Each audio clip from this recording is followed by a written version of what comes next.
Muy buenos días, muy buenas tardes, espero que tengan un excelente día. El día de hoy yo les voy a hablar acerca de mi máquina pelletizadora de alimentos. Mi nombre es Daniel Alexander Mejeucles y en este video tutoría les voy a hablar acerca del proceso de diseño.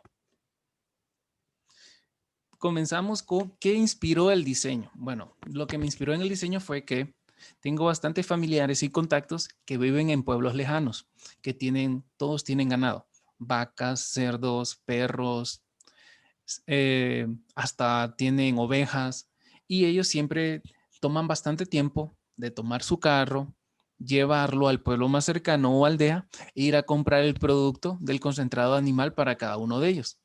Entonces aquí nació la inspiración, nació la oportunidad de ver que proponerle al cliente y decirle, bueno, ¿le parece que podríamos hacer una máquina petelizadora para su granja? Pelletizadora, dice, sí, la que puede procesar el alimento para su ganado. Sí, me parece muy bien. Entonces venimos y le hacemos la propuesta. ¿Cuál es la necesidad que tiene el cliente? ¿Qué es lo que necesita? Y aquí es donde entran las características de diseño. Las características de diseño son las cosas que nos pide el cliente que quiere que tenga la máquina.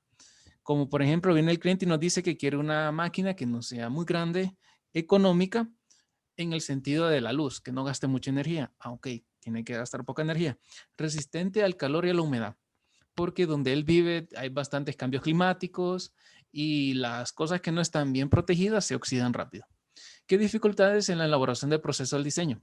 Aquí en la elaboración del proceso de diseño tenemos que mantener un presupuesto que no sea alto, que sea lo que el cliente necesite.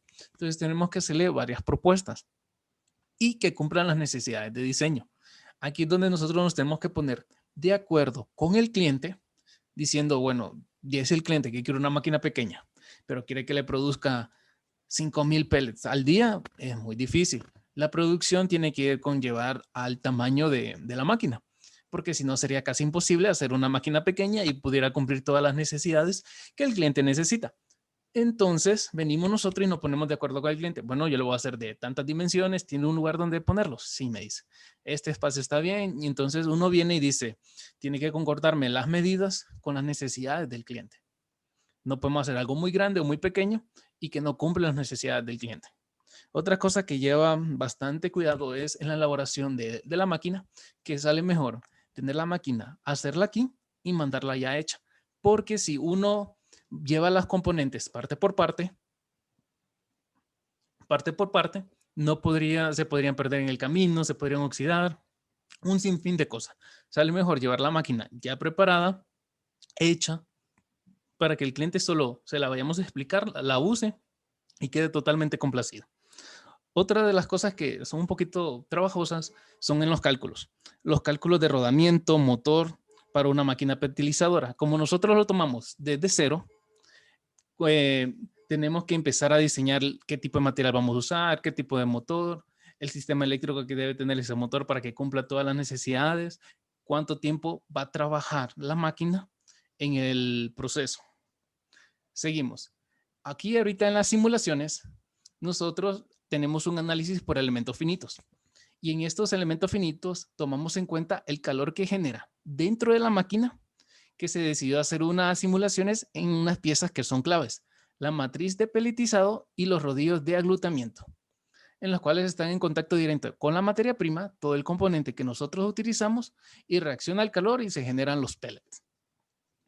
El número 1 que vemos acá, la matriz pelletizadora expuesta al calor generado. Como podemos observar en esta imagen, vemos que el calor se concentra de lo más cerca del centro, porque ahí es donde van a estar la mayor cantidad de... Es lógico porque vienen los... Imagínense que tenemos el montón de masa acá arriba para la creación de pellets, entonces donde se va a apretar más va a ser cerca del centro. Aquí tenemos la otra parte que sería la matriz expuesta a la carga. Aquí vemos la fuerza que va a generar la máquina para poder tirar los pellets de la materia prima que tengamos acá arriba. ¿Qué material utilizamos? Utilizamos un acero inoxidable serie 34 para los dos casos. Lo sometimos a una generación de calor de 133 BTU y a una carga de 37.7 newtons. Aquí podemos ver que nuestras propiedades físicas y mecánicas no son muy buenas para disipar el calor, pero no se deforma. Entonces significa que resisten las presiones y el calor generado por la máquina.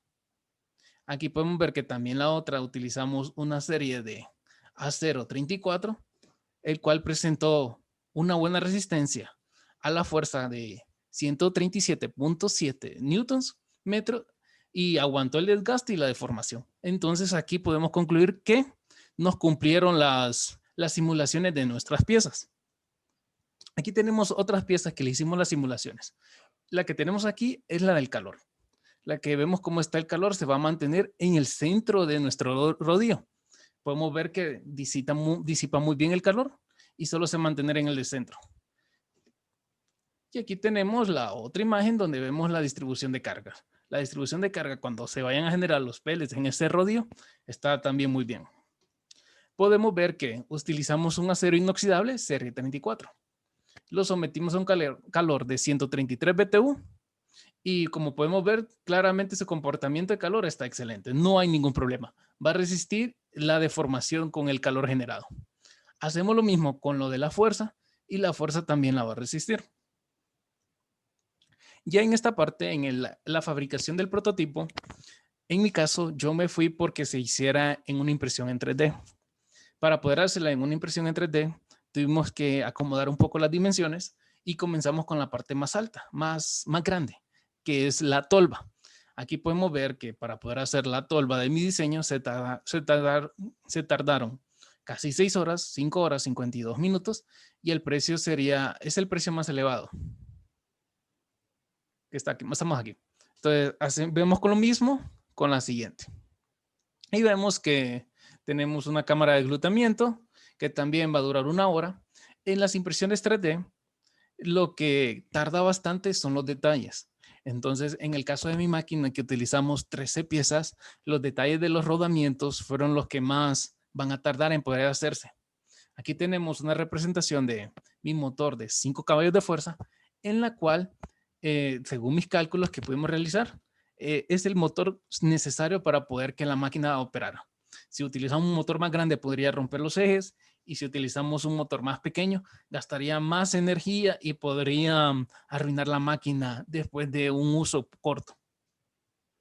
Y en esta parte podemos observar el diseño que yo hice en Inventor. Este es el diseño final. También le hice una simulación a la mesa que se va a mostrar en otro video más a continuación, pero por cuestiones de presupuesto no mandé a imprimir la mesa porque no la vi necesario. Solo es un aditivo estético. Ya en un diseño real sí tendría que ser la mesa, pero ya para mis impresiones 3D decidí no hacerlo. Ya en esta parte de aquí tenemos un video. En este video sale un eje que va en mi máquina pelletizadora. Podemos ver su fabricación desde cero en una cámara rápida. Es el eje de transmisión y el rodillo, como podemos observar ahí. Este es el encargado de que cuando esté el motor en funcionamiento se mueva y la cámara también se pueda mover. Las recomendaciones. Al momento de diseñar una imagen, al diseñar debemos dejar un margen de tolerancia en las piezas.